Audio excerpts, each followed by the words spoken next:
about group anomaly detection. So I'll say a bit more about what I mean by that in just a second. And so, critical question across data science is, are there data points in my data set that do not belong, which is sort of the foundation for anomaly detection. And this is a question asked across many areas of industry and in science, so from finance, banking, medicine, geology, other areas, and then also in particle physics and fundamental physics generally, which is my field. And I'm going to discuss throughout this talk the context of group anomaly detection, and then describe a data challenge and data set that can be used and may serve as in the future as a benchmark data set for group anomaly detection. And I'll discuss some strategies that have been deployed on those data. Okay, so there's a long history of anomaly detection techniques developed prior to the deep learning revolution. Today, I will talk about anomaly detection in the modern machine learning era.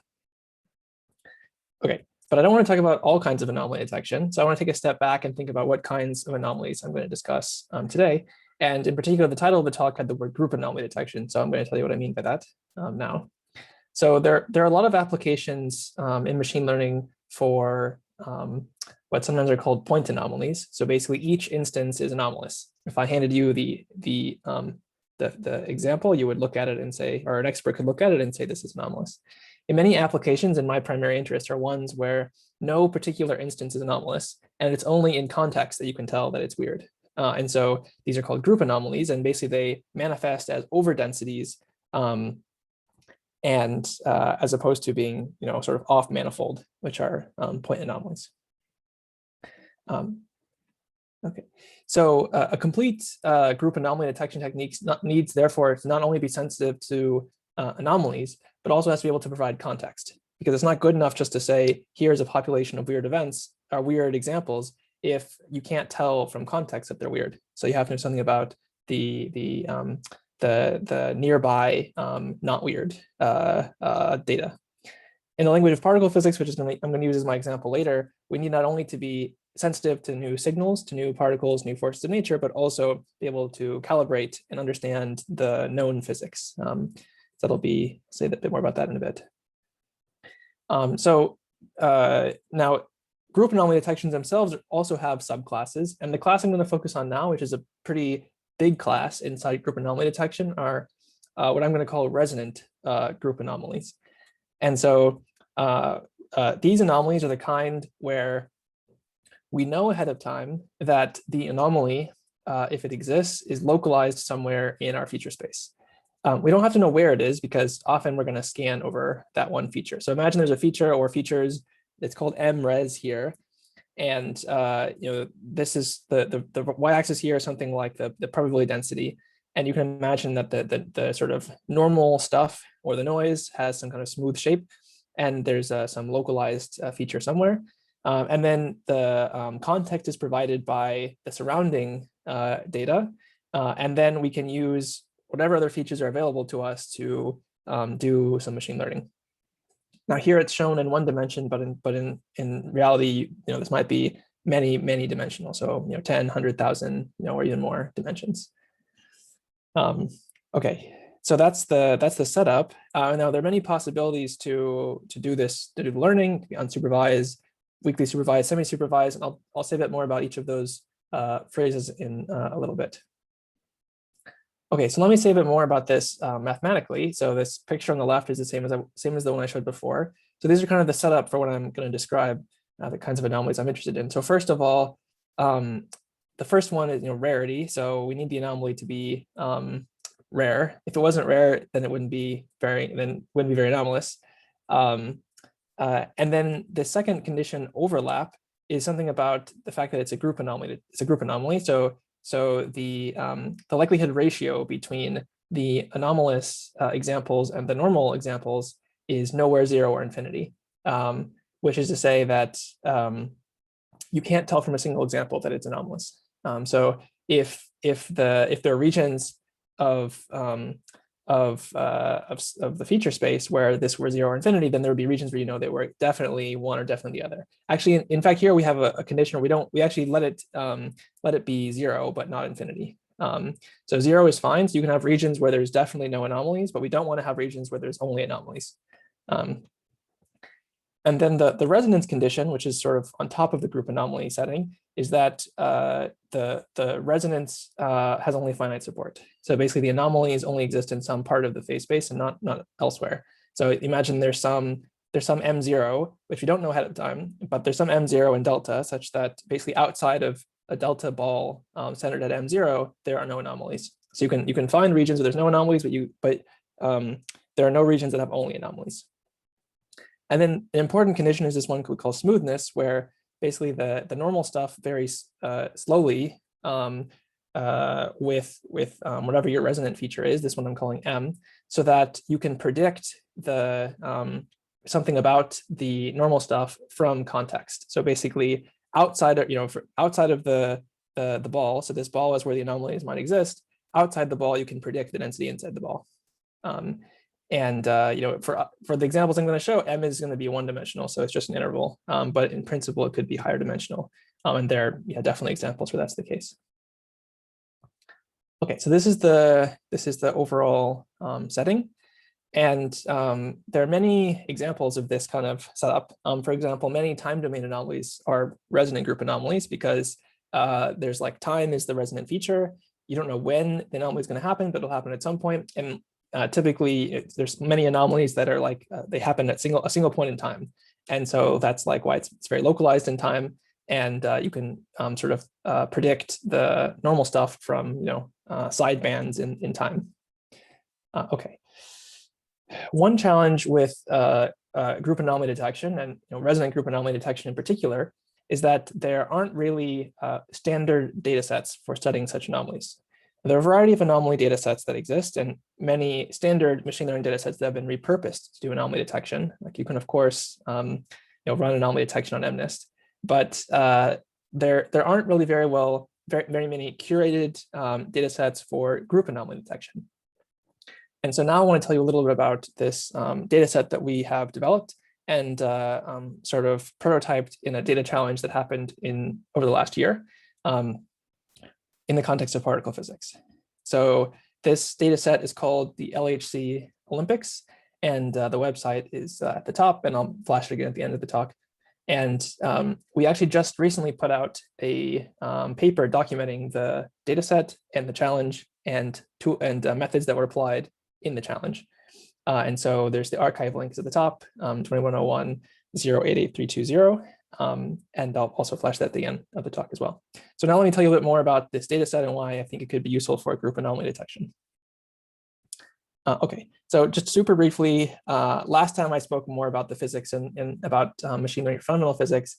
The upshot, which motivates me to do this kind of work, is that basically there's been an extensive search for new particles and forces of nature, and we have a lot of strong, compelling motivation for there should be such physics, but we haven't found any significant evidence for something new yet. So that means that either there's nothing new at the energies that are probed by existing experiments, for instance, the Large Hadron Collider, which is the highest energy terrestrial experiment that exists. It could be that it's there, we just have to run for a longer period of time. Experiments like the LHC run for decades, so maybe we just have to wait longer. But the third possibility is the one that I'm most worried about, which is that we're not looking in the right place. And this is what motivated this challenge. Basically, we want to make sure that the tools that exist right now are able to probe all the regions of the feature spaces to look for new things. Okay, so here's a way I like to categorize the current searches for new particles and forces of nature. You need to have, they rely on some models. The x-axis here is how much you rely on the model of the new stuff. So you could say posit some theory that predicts some new particles or forces of nature, and then you can simulate it and then build classifiers that way. And the y-axis here is the dependence on the known physics. So for us, that's a standard model of particle physics, which governs everything we know about so far. And typical searches, at the bottom left here, you posit some signal, some new particles, you simulate that, you simulate the known physics, you can train a classifier in a fully supervised way. So that's great. But we want to make sure that we're broadly sensitive, so we want to be as model independent as possible. And so there's a whole new set of ideas that have been growing in this top right part.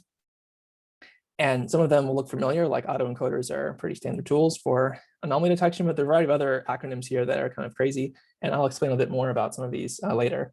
But the overall goal here is to learn directly from data, injecting as little bias as possible. Okay. So now let me tell you about the challenge itself. So the way the challenge worked is that we create this data set of proton-proton collision, so sort of like the LHC, and each collision consists of a set of particles. And this is this is challenging because each event can have a different number of particles. So we basically provide up to 700 particles for each event, and then each the ones in 0 padded up to 700. And each particle has a momentum. So that's, a px, py, and a pz. So three floating point numbers. And we provided one data set that's labeled. So it has mostly noise, background events, and then a small number of labeled injected new particles. So that can be used to prototype, your method. And because it's labeled, you can, of course, as you're testing your methods, you can forget about the label, and you can also inject more or less signal in order to test how well your method does for different amounts of signal.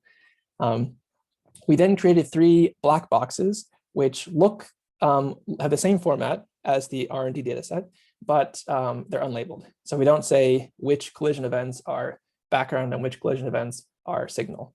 And we modified the simulations from that went into the black boxes so that it wouldn't be possible to just, for instance, compare the R&D label data set with the black boxes and see if there's any differences. You could do that, but it won't work very well because we just like real simulation versus real data, there are systematic differences.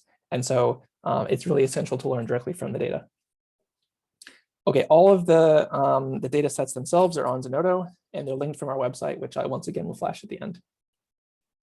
Okay, so this may seem like a really high-dimensional feature space. It's like 2100 dimensional.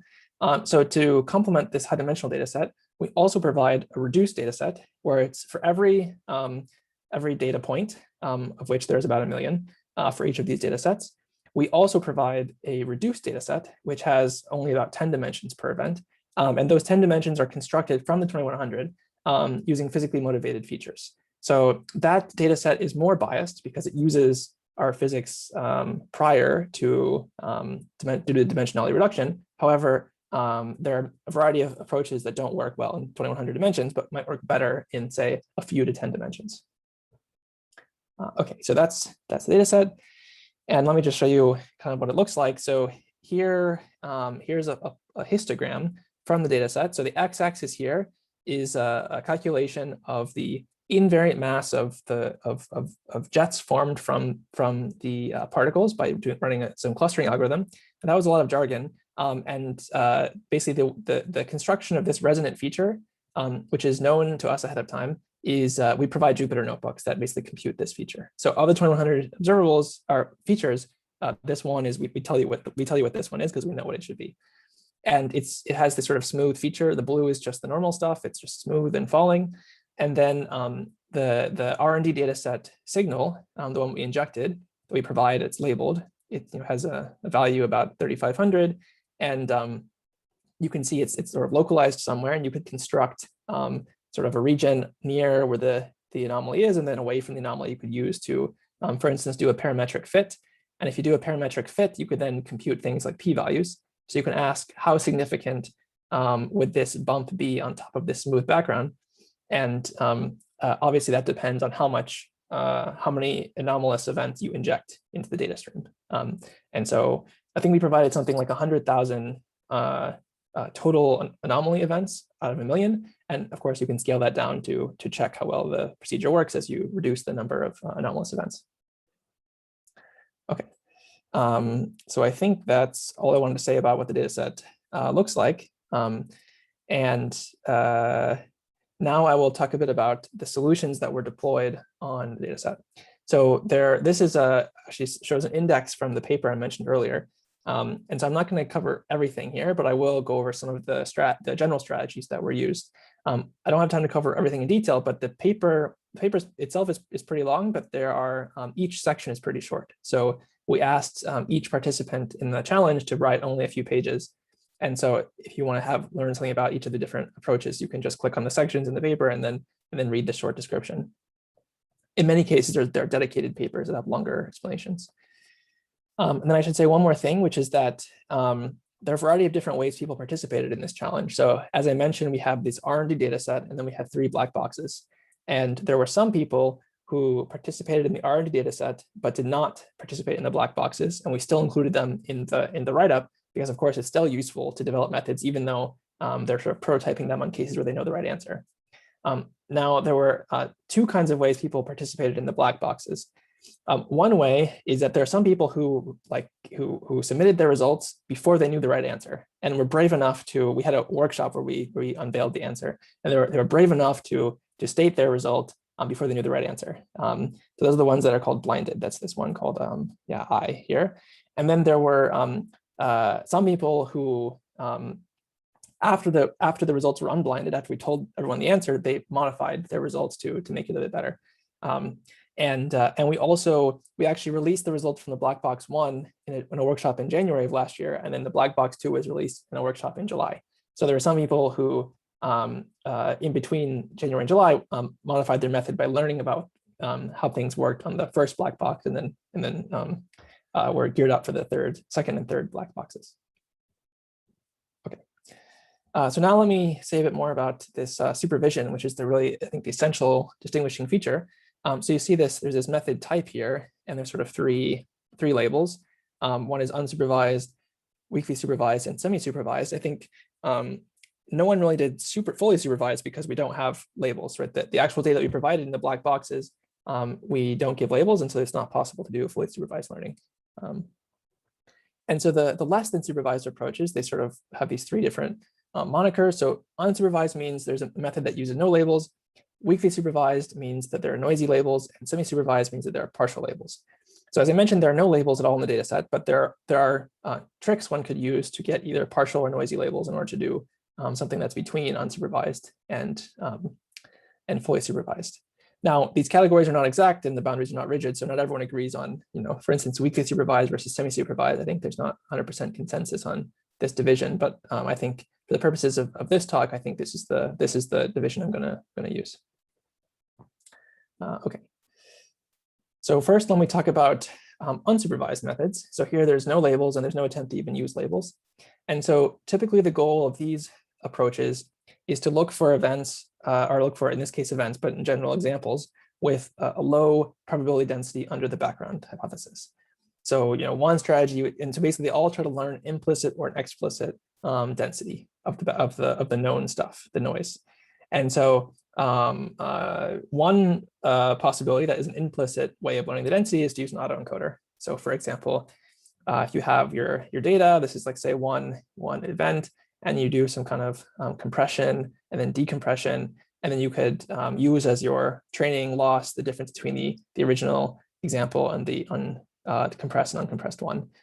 And so the idea is that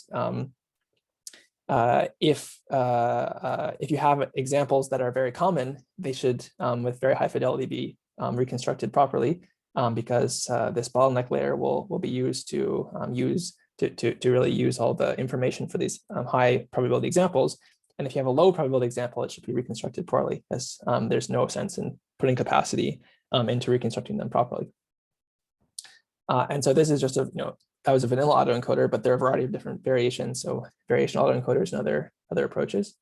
So those are implicit density estimators, and they're also explicit density estimators, for instance, like normalizing flows and other approaches that try to directly learn the density from the distribution. And then you could just ask for examples that have low probability. Now, these approaches are great because they're unsupervised. You don't have to give any information. They're not very affected by the presence of the anomalies, because the anomaly, like I said, they're rare. So if you just learn the density on the whole data set and then ask for ones that have low probability, that answer doesn't really change very much if you inject a few anomalous events. The challenge, though, is that for group anomaly detection of this kind is that the group anomalies may not have low probability density. So in fact, in the example I showed you earlier, where I showed you, let me just go back to that plot, you can see that the signal here is actually not the rarest thing. There's actually noise, which is much rarer than the signal. And so if you just ask for examples that have low probability density, then you may actually get just noise and not signal. And so that's one drawback of these approaches. Okay, so another class of solutions are called weakly supervised, where you provide some kind of noisy labels to the training. And so typically these methods look for events with a high likelihood ratio. And the idea is that if you're able to construct one data set that has a mixture of noise and anomalies, another data set that is also a mixture of noise and anomalies, but one of them has more anomalies than the other one, then you can use those as noisy labels to train some kind of classifier. And so to give you a sense of what that looks like in context, so this is that picture I showed you earlier, where I had this smooth background and this peaky signal. So imagine I constructed a region in the middle here, which was one of my mixed samples, and then I can use the sideband region here as the other mixed sample. And they might both have some anomalies, but one of them will certainly have more. They're both mostly noise, but one of them might have a little bit of anomalies in it. And you could train a classifier to distinguish them. That's this classification without labels protocol. And then you could use that to enhance the presence of an anomaly. And here, the nice feature is that unlike autoencoders, it uses the presence of an anomaly. And so it can look for high likelihood ratio. So even though the density might be not small, the likelihood ratio will be large. Although, the downside here, in contrast to the autoencoder, is that it requires some information. So you have to actually use information about the anomaly, the fact that it's localized somewhere, and sort of the width of the resonance in order to apply this method. Okay, and the third approach is semi-supervised. So here there are partial labels, and typically the partial labels come from some additional simulation. So the idea is that you might have simulate some other kinds of known new particles, and then you can check for events that are closer to the known new stuff, or the, let's say, hypothetical new stuff than the data. And so one example is this quack method here, where we have all these ducks are supposed to be simulations of known or hypothetical new particles that we know about, or we haven't found them yet, but we know how to simulate them. And then this QC stands for the normal noise only. It's like the data background only. And you can ask for events that are sort of closer to these ducks than they are to the bulk of the background. And there are a variety of other approaches, sort of mix some simulation-based and data-driven approaches. All right. So that's a sort of a quick rundown of the various methods that were applied to this data set. Now I'll just briefly tell you something about how the results looked like. So for the black box one, I should say these are now unblinded, but of course, if you want to test out these data sets, you can keep yourself blinded, because the key that tells you if it's the labels, of course, you can just blind yourself from it. Anyways, the black box one, the result had this particular topology. We injected some signal. It doesn't matter so much what it was, but there was some new particle that we injected into the data. It decayed in some complex way. And there was some small number of events. There's 1 million total background events, and we injected something like 1,000 anomalous events. So it's a very, very small SNR. But it was discoverable. So we of course tested ahead of time that if you knew where to look, you would be able to find it with high significance. And here's a plot that shows some contestants. These contestants here, I didn't put names because these are the ones who are brave enough to tell us the results before they saw the results. And this is people's guess for the mass of that new particle, basically the location of the resonance. And you see that a few people are pretty close, actually. Some people were not very close, but some teams were pretty close. And we didn't rank the results because all methods are really important to contribute in this growing research area. However, two submissions really stood out. One of them, they both used some kind of well, this one used a combination of unsupervised learning and weakly supervised learning. So basically, an autoencoder is used to create a data set that's then used for weakly supervised learning. So that's where you get the noisy labels from the autoencoder. And then this other method here uses density estimation. So it's conditional density estimation and then combined with the fact that that the anomaly is localized somewhere, and that actually provides a really powerful likelihood ratio test that can be used. And both of these methods found the signal with a very low p-value, so very significant. Okay, so then we had two more black boxes, black boxes 2 and 3. And on the second black box, we actually injected no signals. So we thought it would be a good test to have one data set where there's actually no anomaly, but no one knew that. And no one found, many teams reported something, although I think it was good that no team was extremely confident that there was something in there. Although a few teams did report some new particles. And the third black box was for sure the hardest. The actual anomalies that we injected were really simple. So these are called Feynman diagrams. It doesn't matter so much, but basically they're very simple Feynman diagrams. They don't have too many parts of them, and there aren't too many parameters. But the thing that made it kind of complicated is that there wasn't just one anomaly. We actually injected two anomalies, and it was such that if you only found one of the two, it was not very significant. You had to find both to have a convincing signal. And no method actually found this. And so I think that this helped expose a region of methods that we really need to continue working on. So the case where you have sort of heterogeneous anomalies, where you know that there's sort of a localized thing somewhere, but the properties might not all be the same for every anomalous event.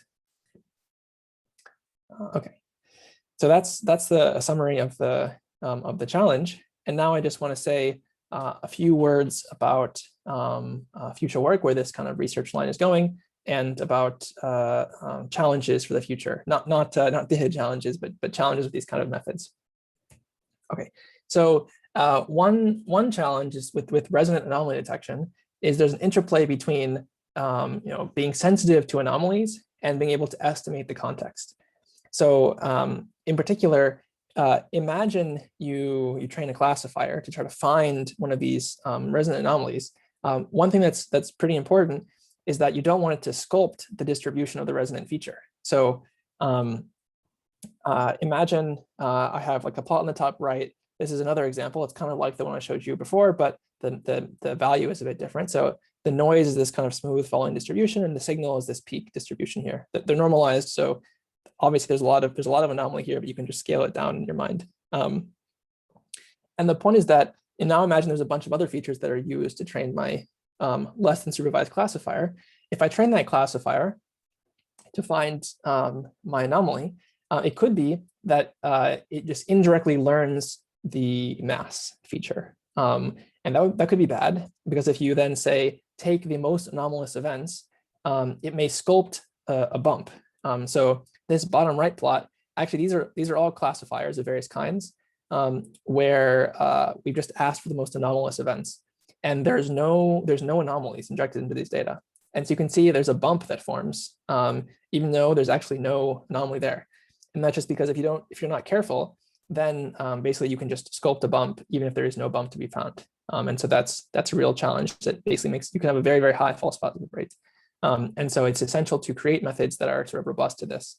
And all these methods here, they use some kind of decorrelation procedure, either with adversarial networks or some kind of modified loss functions that allow you to reduce the dependence on a given feature.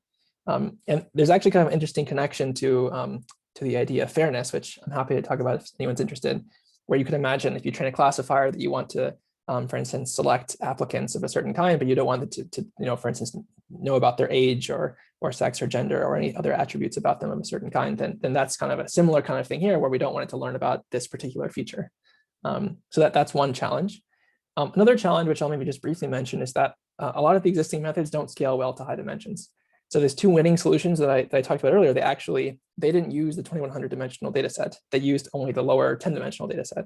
And I suspect they wouldn't scale very well to high dimensions. So that's something that is also, I think, a significant challenge. Now, for these particular anomalies, they were findable with the 10 dimensions, but there could be other ones that are not findable with these 10 dimensions. And then the last thing I want to say is about the computing challenge. So, one thing you might want to do is to test the sensitivity to a particular model or set of models. So once you've sort of created this protocol, you want to see, like, if I injected a particular signal, would I have seen it? And this can be very computationally expensive, because the machine learning methods that you train, whether they're neural networks or anything, they depend on the data. So if you inject a signal, then the data changes. And so if the data changes, then you have to rerun your procedure. And so you can imagine this becomes expensive quickly because I'm going to scan where I am in this resonant dimension. So for every signal regions, every kind of location in that space, for every different model you want to test, for every amount of signal you want to inject. So obviously, if I inject 10, 100, 1,000, a million events, that will change the data also. And so I have to scan that. That's what we call a cross section. And you might have other variations like uncertainties. Every time you do that, you have to rerun the whole procedure. And so that can be computationally expensive. All right. So I'm now getting close to the end. The last thing I want to say is that this kind of methodology is already starting to be used in practice. So we had this LHC Olympics last year. It ran from the end of 2019 through 2020. And in fact, we saw the first application of methods that were used for this Olympics in an actual data analysis at the LHC. So I don't have time to talk about it, but basically a weekly supervised deep learning method was applied to ATLAS data. So ATLAS is one of the experiments at the Large Hadron Collider. And the method used only low dimensional data because it's sort of the first of its kind. But even though it used low dimensional data, it didn't find any evidence for new particles yet, but it improved upon the sensitivity from previous classical non-machine learning based searches. And this plot on the bottom left illustrates the sensitivity where basically lower is more sensitive. And I'm not going to describe what it means, but basically the red points are the classical search, the black points are the new machine learning based search. The lower is more sensitive. You see it as a pretty big gain in sensitivity down here. And a fun fact is that, as I mentioned, it's complicated to test your sensitivity because you have to inject signals. And we had to actually train something like 10,000 neural networks to make this plot, which was really interesting. All right, so the very last thing I want to say is that can this be applied beyond particle physics? And I think obviously we're not the only source of resonant anomalies. So even in science, so for instance, you can apply this to astrophysics. And this is a pretty technical slide, but just to say that there are examples in astrophysics where you can find a mass-like feature where the new stuff that you're looking for, in this case, cold stellar streams, they are resonant. And so you could imagine doing a very similar, this plot looks very similar to the one I showed you before, where that was a collider physics example. And this is just one from astrophysics, where this is now not a collision events, it's actually stars. But one can apply these less than supervised approaches in sort of a similar way. And clearly, these are just, these are examples from fundamental physics, but I think that these methods can be applied well beyond physics. And I also think that one of the reasons I want to tell you about all this work is that I think that industrial methods can also be applied to science. So I'm hopeful that these data can be used, the LHC Olympics dataset can be used to prototype new methods, but I also hope that if new methods are tested, they can be backported to improve the science program of these physics experiments. Okay, so now I'm really at the end. As I said at the beginning, I would flash again the website for anyone interested in learning more about the LHC Olympics. It's critical from the science perspective that we complement the current search program with model agnostic approaches. And a lot of our searches can be pitched as group anomaly detection. Machine learning methods of that kind can provide powerful solutions, and we made this benchmark data set, which has now been well documented and well curated, and hopefully ready to use for other people who are testing methods. And we hope that it can provide a general benchmark for group anomaly detection for the broader community. All right, I think that's it. Thank you.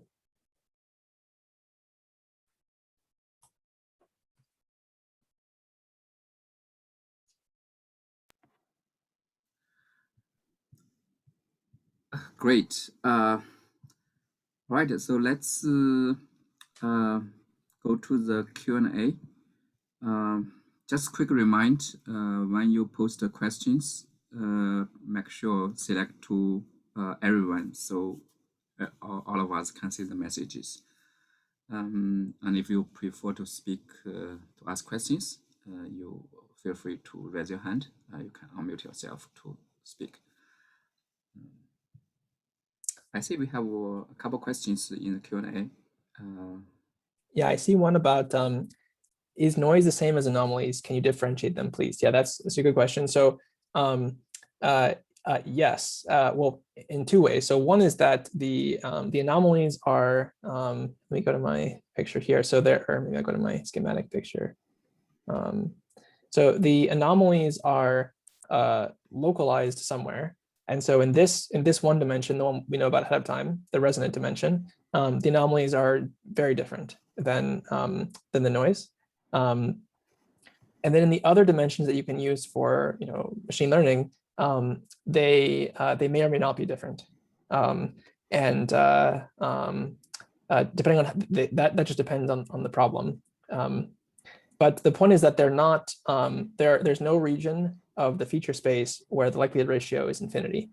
And so in this dimension, they look very different, but you see that everywhere the density of the noise is not zero. And then same in these other dimensions. So you can't just look at a single example and say that's definitely an anomaly.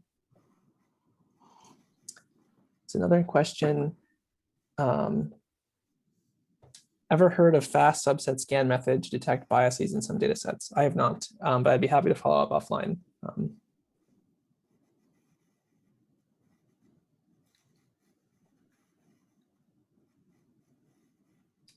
Not sure if there are other questions.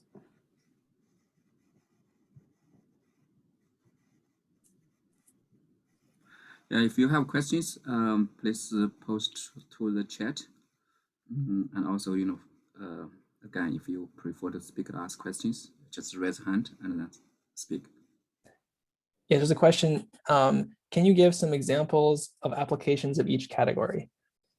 I'm not totally sure I understand the question. But so I discussed a variety of, let me go back to the, right. So I described many methods, here, I guess I'll go here, from unsupervised to weakly supervised to semi-supervised. And I think they can be generally applied to, for sure, resonant anomaly detection. So the ones that I'm talking about here, where you have group anomalies, I think all these methods can be applied, and they have different pros and cons. So the semi-supervised approaches, they are more, they inject more model bias. The unsupervised approaches inject the least model bias, but they're also can be they might miss the anomalies because they only ask, like I said before, for like low probability of noise, and it could be that actually the anomalies are not in the tail of the distribution. And so this weakly supervised approach is some kind of compromise between the two. Although there's also pros and cons. There's sort of trade-offs here where if you have a very, very rare anomaly, it actually could be that the unsupervised approaches do better because they don't actually require the presence of an anomaly. They'll happily give you, a classifier, whether there's an anomaly or not. Whereas these methods don't do anything if there's, or they perform very poorly if there's very little anomalies. Okay, there's expected. Oh, there's some question about basic coding. Yeah, so I should say that I will flash back to the, where do I have? Oh, here, I have it here. Yeah, so this is the website with this is the archive link, so you can search for this and find it. In this link, we have almost all of the sections in this paper have links to GitHub, and so we have all the methods that were described. Basically, you can check out and run the methods directly on this public data set. Okay, next question: how to differentiate between an outlier and an anomaly? Right, exactly. So how to differentiate between an outlier and an anomaly is just the applications. Yeah, exactly. So here, right, the kinds of anomalies we're looking for, these group anomalies, where they're overdensities. They're not necessarily outliers in the sense they live in the tail of some distribution. They could be in a region where actually there's a lot of noise, but they have features which are qualitatively different than the noise distribution. All right, so then there's what is the URL of the paper? So the paper can be found either linked from this website or this is the archive link, which has all the details. And thank you, Pierre, for this link. I will definitely have a look later.